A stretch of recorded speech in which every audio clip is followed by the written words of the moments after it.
No passport, no vaccination. COVID-19 has had a devastating impact on displaced and stateless people.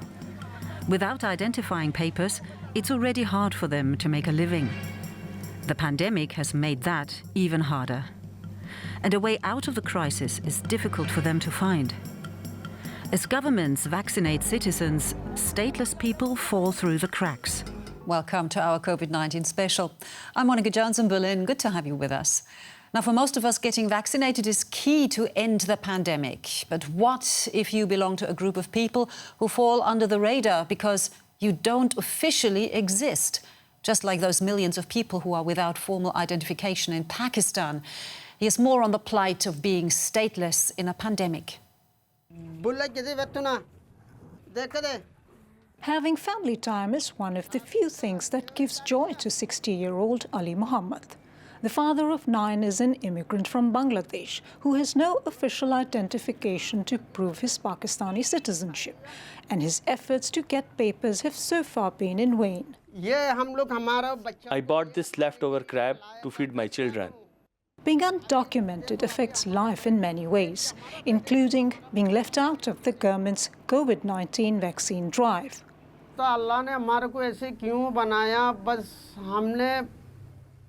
We don't know why God has put us in this situation. We just hope one day we will get these ID cards. We have suffered for so long, and when we look at our children's faces, we can't stop crying. I am afraid of this disease. If we had the official cards, I would take the vaccine. But we don't, so what can we do about it? It's estimated that more than 3 million stateless and undocumented people live in Pakistan. Karachi is the country's largest city, with immigrants mainly from Afghanistan and Bangladesh. Many live in overcrowded areas with lack of sanitation, making them the perfect breeding ground for diseases such as COVID-19 to spread. Medical experts say the government needs to prioritize these communities. Now is the time to act. We urgently request the government to include all people without ID cards.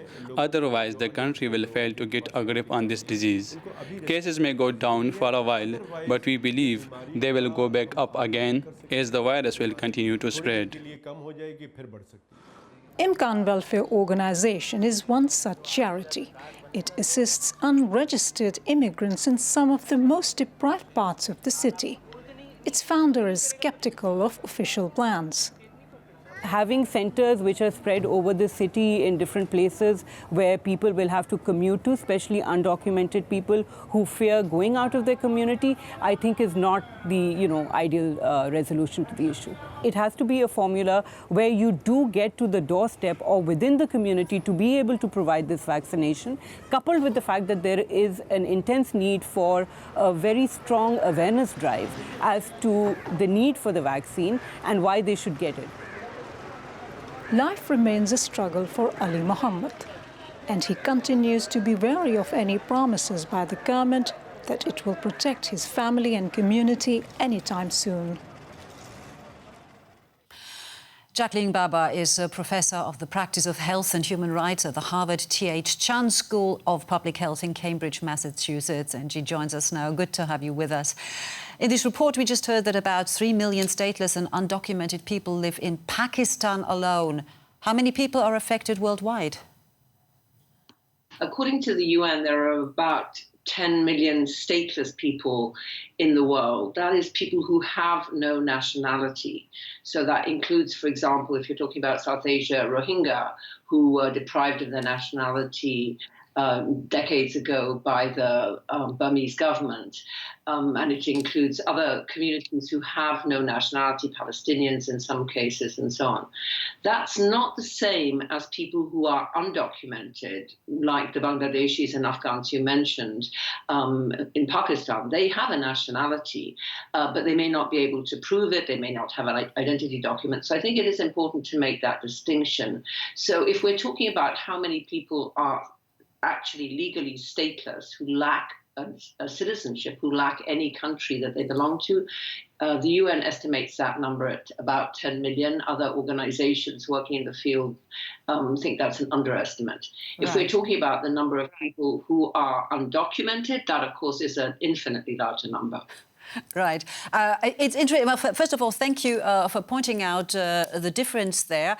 And the report had brought up a question that I wanted to ask you, like, is being officially stateless, so not undocumented, but officially stateless, is that automatically synonymous with falling below the radar when it comes to pandemic measures, i.e. that people will not get tested, they will not get on a list to be vaccinated? So how...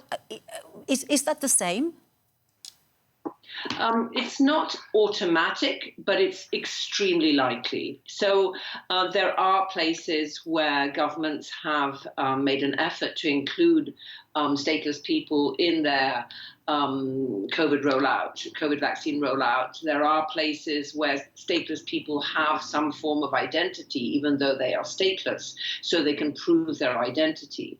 But in the vast majority of cases, it certainly is true that if you're stateless, you are much more likely both to fall between the cracks in terms of access to vaccination and other aspects of healthcare, but also to be negatively affected in other ways. And we've seen this dramatically play out during this pandemic. What are other ways? What other problems do stateless people who are vulnerable already, I think that's clear by now, what other problems do they face right now during this pandemic? So I would mention three in addition to the real difficulty in getting vaccinated. One is an extension of that, which is a disproportionate difficulty in accessing any services.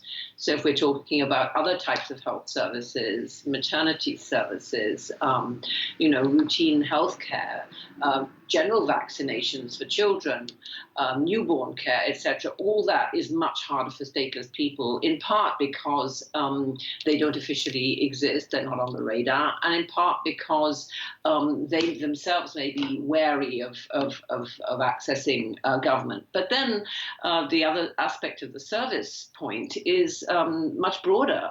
So education, for example, we all know that education has been a huge issue during the pandemic, and that millions of children have, really fallen behind, have been out of school, have not been able to access digital forms of learning. Well, that is much truer for stateless people than it is for many other communities. So that's the first point, sort of just lack of access to essential fundamental services that states provide.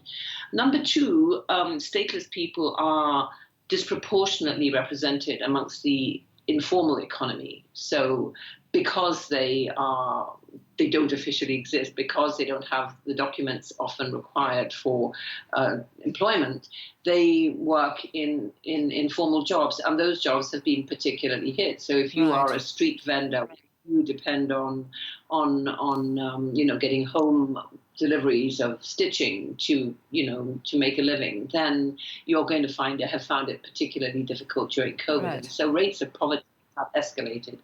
And thirdly, a broader point about discrimination. So historically, there's a lot of evidence that during times of epidemic or pandemic, outsiders, people seen as outsiders, are particularly scapegoated, are viewed with suspicion as bearers of disease, as people who are unwelcome. And this is true of stateless people too. So there have been reported incidents of violence, of attack against stateless people for that reason as well. All right, so truly very difficult time for a large group of people around the world there. Professor Baba from Harvard T.H. Chan School of Public Health, thank you so much for your time. You're welcome. Well, those who don't have the problem of falling under the radar and who do get vaccinated often wonder about the efficacy, which brings us to one of your questions and DW Science correspondent Derek Williams. Will manufacturers need to modify vaccines to fight variants? This is really just another way of asking whether SARS-CoV-2 will mutate so much that modifying vaccines makes sense. So let's approach this question from that angle. The answer is we still don't know, but a critical moment, experts say, will be if large numbers of fully vaccinated people start contracting a serious enough case of COVID-19 anyway to land in the hospital. That's not happening, at least not yet. Even if some variants are infecting more vaccinated people than earlier versions of the virus did in trials, none of them is viewed as what's called an escape variant. In other words, immunity in people who had the disease or who have been vaccinated appears by and large to be holding up pretty well.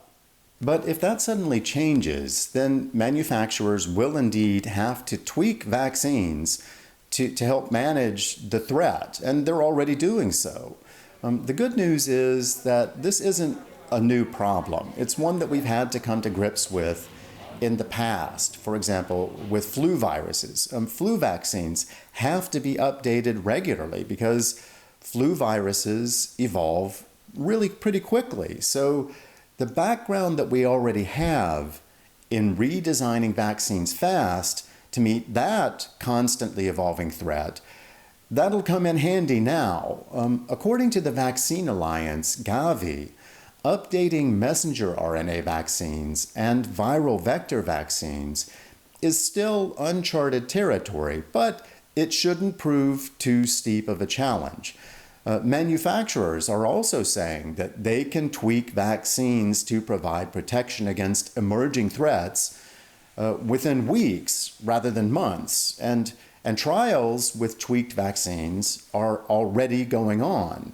But some experts don't think that escape variants will develop. So the question of to what extent we'll actually need modified vaccines, that's still up in the air.